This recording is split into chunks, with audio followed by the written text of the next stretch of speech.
Hi friends, welcome to విస్మకా food from USA. ఈరోజు ఈ వీడియోలో మనం చేసుకునే ఈ రెసిపీ పేరు కుష్కా రైస్. అవునండి, మీరు విన్నది కరెక్టే. లాస్ట్ వీకెండ్లో తమిళనాడు రెస్టారెంట్లో ఈ రైస్ని తిన్నప్పుడు సింపుల్గా చాలా బాగా అనిపించింది.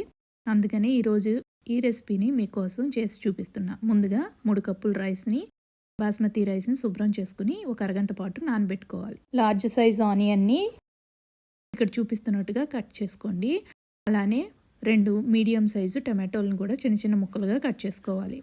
అలాగే 5 లవంగాలు, 4 యాలకులు, 2 అనాస పువ్వులు, అలాగే 2 దాల్చిన చెక్క, కొద్దిగా జాపత్రి, పచ్చిమిర్చి 1 లేదా 2 మీ స్పైస్ లెవెల్కి బట్టి తీసుకోవాలి. స్టవ్ మీద ప్యాన్ పెట్టుకుని ఒక 3 టేబుల్ స్పూన్ దాకా ఆయిల్ వేసుకోవాలి. ఆయిల్ వేడిగా అయ్యాక లవంగాలు, యాలకులు, అనాస పువ్వు, దాల్చీని, పచ్చిమిర్చి, జాపత్రి వేసుకుని మసాలా వేగిన వాసన వచ్చేంత వరకు వేయించుకోవాలి. దానిలోకి ఆనియన్స్ వేసుకుని సాఫ్ట్గా అయ్యేంత వరకు కూడా మనం వేయించుకోవాలన్నమాట. ఇప్పుడు సాఫ్ట్గా అయిన తర్వాత దీనిలోకి ముందుగా మనం కట్ చేసి పెట్టుకున్నటువంటి టమాటో ముక్కల్ని వేసుకుని వేయించుకోవాలి.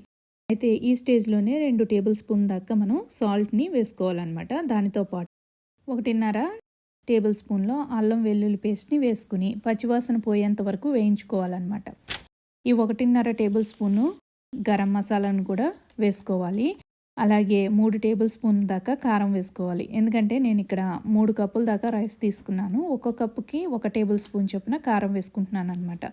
ఇవన్నీ కూడా బాగా కలిసేలాగా కలుపుకోవాలన్నమాట. అలాగే దీనిలోకి కొద్దిగా కొత్తిమీరను కూడా వేసుకోవాలి. ఇప్పుడు దానిలోని అరగంట పాటు నానబెట్టిన రైస్ నుంచి నీరు తీసేసి ఆ రైస్ని వేసుకోవాలన్నమాట. ఇలా కలుపుకుని 3 కప్పుల రైస్కి 6 కప్పుల దాకా వాటర్ వేసుకుంటున్నాను. అయితే ఇప్పుడు గరిటతో ఒకసారి కలుపుకుని టేస్ట్ చూసి ఉప్పు కారం అడ్జస్ట్ చేసుకోవాలి. ఇక్కడ మూత పూర్తిగా కాకుండా కొంచెం గ్యాప్తో కవర్ చేసుకుని మీడియం టు హై ఫ్లేమ్లో పెట్టుకుని ఉడికించుకోవాలన్నమాట. ఇక్కడ కీరా రైతా రెడీ చేస్తున్నాను. ముందుగా కీరాని, తర్వాత ఆనియన్ని చిన్న చిన్న ముక్కలుగా కట్ చేసుకోవాలి. పక్కన పెట్టుకోండి.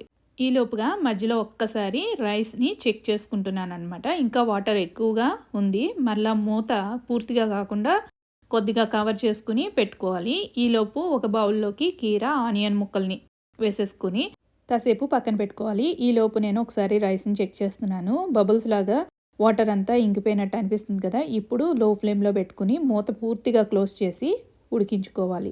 ఇప్పుడు ఇక్కడ చూపిస్తున్నట్టుగా కొద్దిగా సాల్ట్ యాడ్ చేసి దానిలోకి పెరుగుని యాడ్ చేసుకోవాలన్నమాట. సరిపడినంత పెరుగుని యాడ్ చేసుకున్న తర్వాత పూర్తిగా ఇవన్నీ కలిసేలాగా కలుపుకుని రైతా అనేది రెడీ అయిపోయిందనమాట. దీనిలో కొంచెము గార్నిష్ కోసము కొత్తిమీర వేసుకోవాలి. ఇప్పుడు రైతా పక్కన రెడీ అయిపోయింది కదా. రైస్ కూడా రెడీ అయిందో లేదో చెక్ చేద్దాం.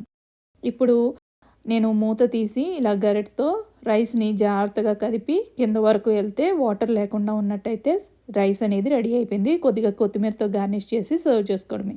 ఈ రైస్తోని మనము కీరాతో చేసిన రైతాని కలుపుకుని తిన్నట్టయితే చాలా అంటే చాలా టేస్టీగా ఉంటుంది.